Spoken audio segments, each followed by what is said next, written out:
Do you know what I like to do after I get finished watching a Mangini video? I like to look at some of my own baseball cards and then do a video. You're probably wondering who I am. It's been about 3 months since I've posted a collectibles related video on my channel.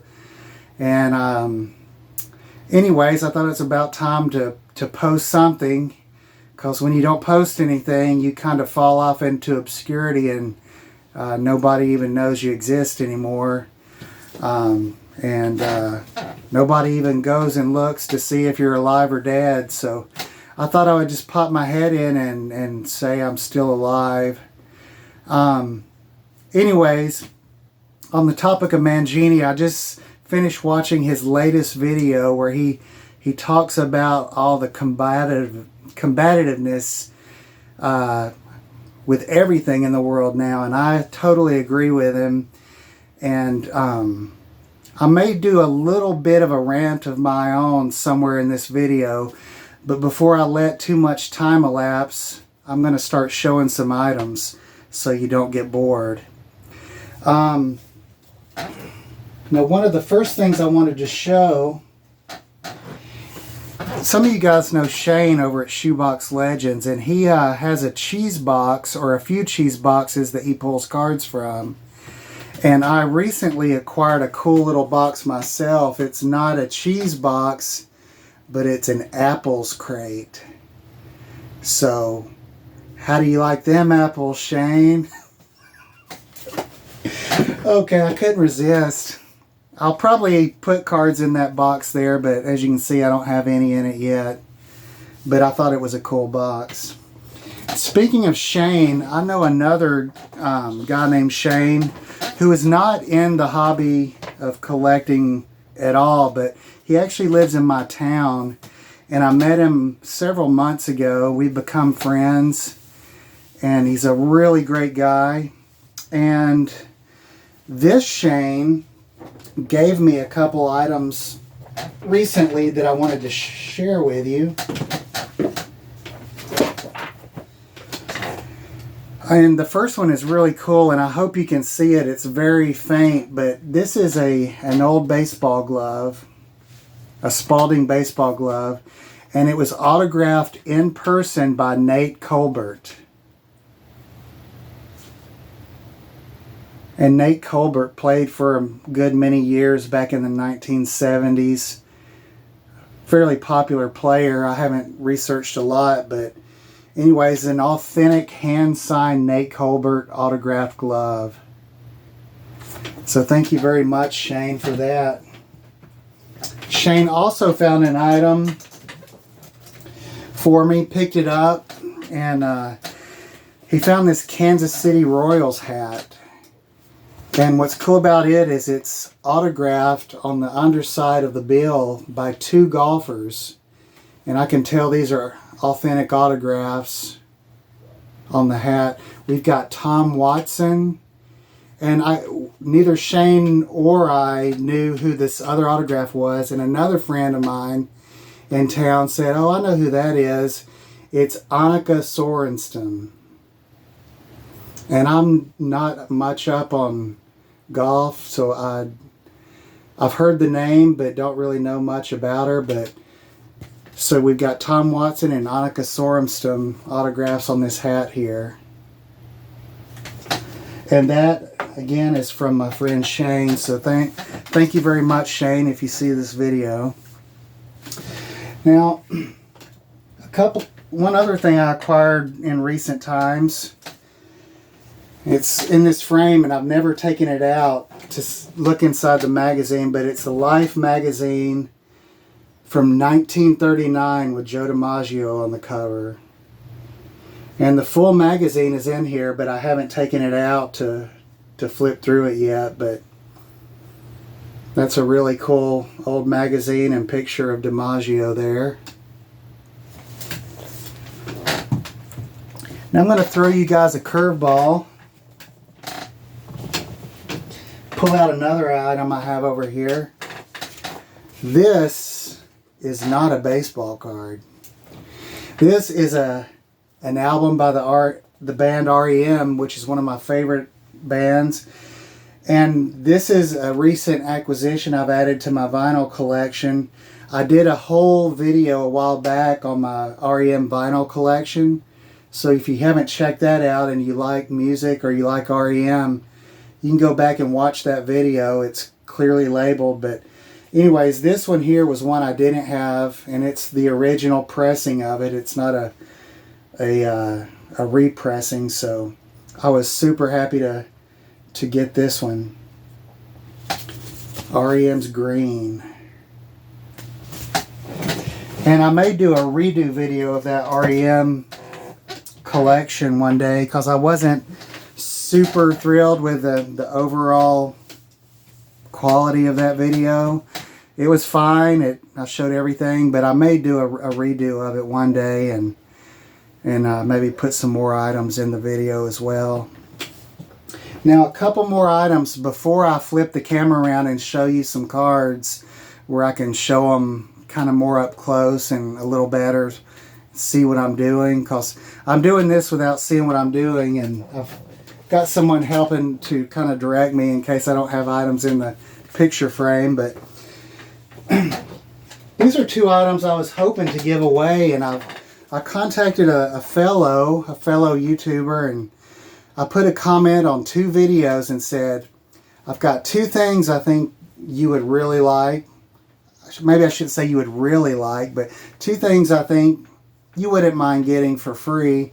And I was going to send them, but I've swung twice and missed twice. So anyways, I'm just going to, since I've had them pulled out, I'm going to go ahead and show them in this video. We've got an Eddie Matthews mini card here by Gypsy Queen. It's not a vintage Eddie Matthews, so, you know, some people might scoff at it and say, well, I only want vintage. Well, anyways, and here's another Life magazine. Looks like they've got some sort of propaganda on the front of it. But on the inside, there is a full page spread, half of the length here, vertical wise, but going across both pages is an ad for underwear featuring Eddie Matthews on this side and Whitey Ford on the other side. So this is an ad from 1959 featuring Eddie Matthews. So if any of you guys know somebody that might like those, let me know. You can drop a comment. And anyways, since I was going to give them away anyways, I'll just make a decision as to what I want to do with them if I get any responses. But so that's the random part of the video. Now what I'm going to do is pause it for a second, and I'm going to show you some other cards. Okay guys, I'm back with cards to show. I'm going to run through them quickly because I don't have many minutes left on this video. Here's an Eddie Matthews I'm not giving away that I wanted to put in my collection because it's so shiny. But it's a numbered modern card of Donruss. And I'm not going to elaborate a lot on these because, like I said, I'm running out of time. And I'm also going to maybe just do my little rant while I'm showing the cards here. You can just look at the cards. This is a numbered Greg Maddux. But what I wanted to maybe do a so-called rant on was a lot of people kind of talk about how things are, you know, positive and negative in the hobby, but a lot of contention and fighting and arguing over graded and non-graded and vintage versus modern and how things used to be. Picked this Steve Avery card up, autographed, for about $1 at the last show I went to. But my thought on it is this. I made a comment on another person's channel a while back when they were kind of talking about how things are in collecting. And what I think about it is, as adults, a blank back Dave Kingman card from 1983. He was the king, man. My thoughts on it are this. As kids, we just went to the convenience store, bought a pack of cards for 50 cents to $1, took them home, opened them, filed them away in boxes, traded with friends, said, hey, I'll trade you this Mark McGuire for your Bo Jackson. And they said yay or nay. And you bought more packs. You'd come home, chew the chewing gum, store the cards away in your box, put them in your binder. And the difference is, and I think the reason people are so argumentative is now with the internet, people have the ability to comment and critique and analyze. And we look at all these things under such a microscope now that it doesn't hold just the simplicity and innocence that it did when we were kids. We created our YouTube channels to kind of show off cards we got so we could, kind of have a bonding experience, which is fine. But it seems like everybody is trying to keep up with the Joneses now. And I find myself getting depressed over that a lot. I don't make a lot of videos because I don't have the energy or the time with so much else going on in life so much. And I kind of deal with some things that make it hard for getting the motivation to try to make a video frequently. And I certainly can't post a video every day or two like many people do. It's a cool Ronnie Lott card, huh? But to summarize what I'm getting at is, I think back when we were kids, number one, we were kids. Now we're adults. There was simplicity as kids. The world wasn't as complex and technology driven, and we weren't getting on the internet to show everything we do. This here is a cool metal card I picked up. But number two, we're adults and now, and I think just the joy of being a kid and not having the pressures of life made collecting and being with your friends in person so much more fun and enjoyable. Now we're doing it and we're saying it's fun.